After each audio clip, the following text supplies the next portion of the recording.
Assalamualaikum warahmatullahi wabarakatuh. Halo semuanya, perkenalkan nama saya Warimut Manulandari dengan NIM K1A1211070 dari Fakultas Kedokteran Universitas Halu Oleo. Kali ini saya akan membahas tentang Meretrix. Apa sih sebenarnya Meretrix itu? Meretrix merupakan hewan bertubuh lunak atau moluska yang tergolong dalam kelas bivalvi, yaitu kelas yang memiliki sepasang katup, cangkang pipih, dan lateral yang akan membuka dan menutup yang diatur oleh ligamen dibantu oleh dua macam otot, yaitu pada bagian anterior dan juga pada bagian posterior. Sebelum itu kita harus tahu dulu tentang morfologi dari hewan ini. Meretrix ini dia itu memiliki cangkang berbentuk segitiga pipi. Permukaan cangkangnya halus dan berkilau.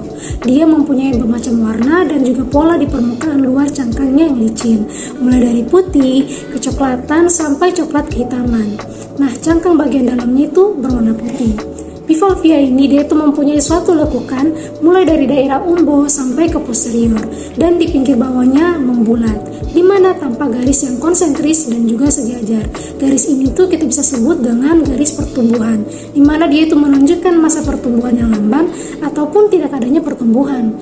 Nah, garis ini berselang-seling dengan pita pertumbuhan, di mana dia itu menunjukkan pertumbuhan yang cepat.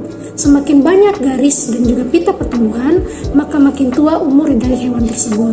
Bagian cangkang yang tua itu biasanya paling tebal, menonjol, dan juga letaknya pada bagian persendian atau yang kita bisa sebut dengan umbo.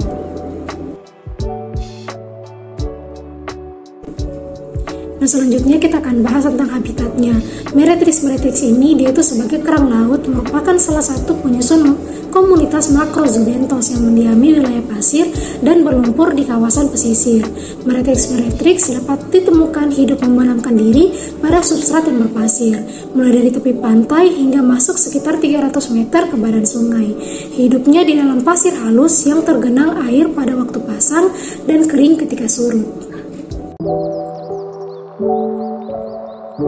Nah, selanjutnya untuk distribusi atau penyebaran dari kerang Meretrix ini dipengaruhi oleh kondisi populasi itu sendiri.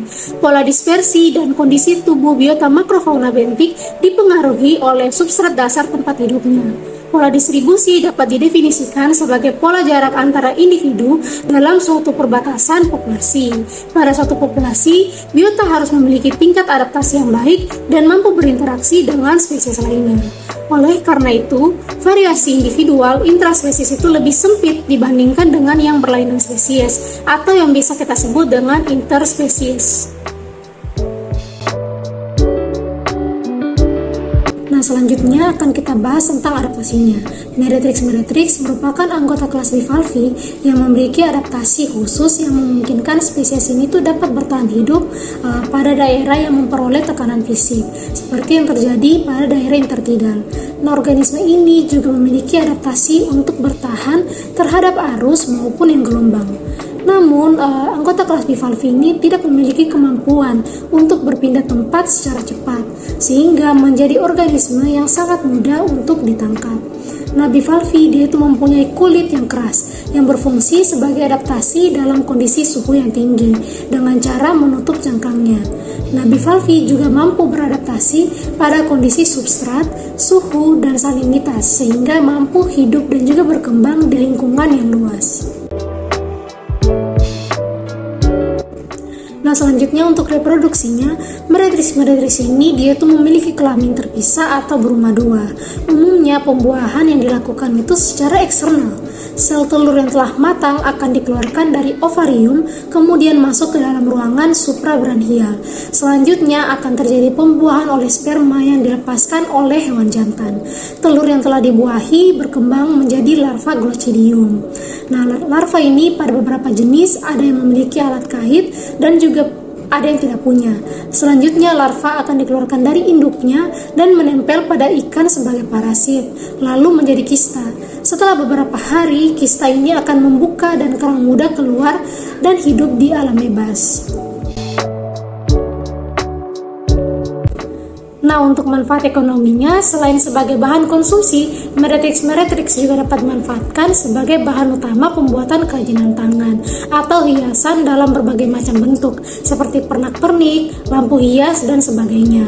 Modal untuk pembuatan lampu hias juga terbilang tidak mahal, karena hanya memanfaatkan cangkang kerang yang tidak terpakai lagi. Nah, untuk manfaat kerang dalam bidang ekologi dapat digunakan sebagai bioindikator lingkungan. Bivalve yang bersifat filter feeder berguna sebagai biofilter zat pencemar. Kerang merupakan hewan makrozubentos yang tempat hidupnya cenderung menetap pada suatu tempat. Nah, jika kondisi lingkungan sesuai, maka dapat bertahan hidup dengan baik. Nah, untuk nilai gizinya, Meretrix ini merupakan sumber vitamin B12 yang penting bagi kesehatan kardiovaskuler dan berperan dalam menjinakkan homosistein, yaitu zat kimia yang dapat merusak dinding pembuluh darah. Pada umumnya, kerang kaya akan asam susinat, asam sitrat, dan asam glikolat yang erat kaitannya dengan cita rasa dan memberikan energi sebagai kalori. Namun, komposisi kimia ini tergantung pada spesies, jenis kelamin, umur, dan juga habitatnya. Selain itu, kerang juga mengandung enzim tiaminase dalam jumlah yang sangat besar, sehingga dapat merusak vitamin B1 bila dikonsumsi dalam keadaan mentah. Nah, tiaminase ini dapat diinaktifkan dengan pemanasan ataupun pemasakan. Sekian dari saya tentang penjelasan Meretrix. Lebih dan kurangnya mohon dimaafkan. Billahi taufiq wal hidayah. Wassalamualaikum warahmatullahi wabarakatuh.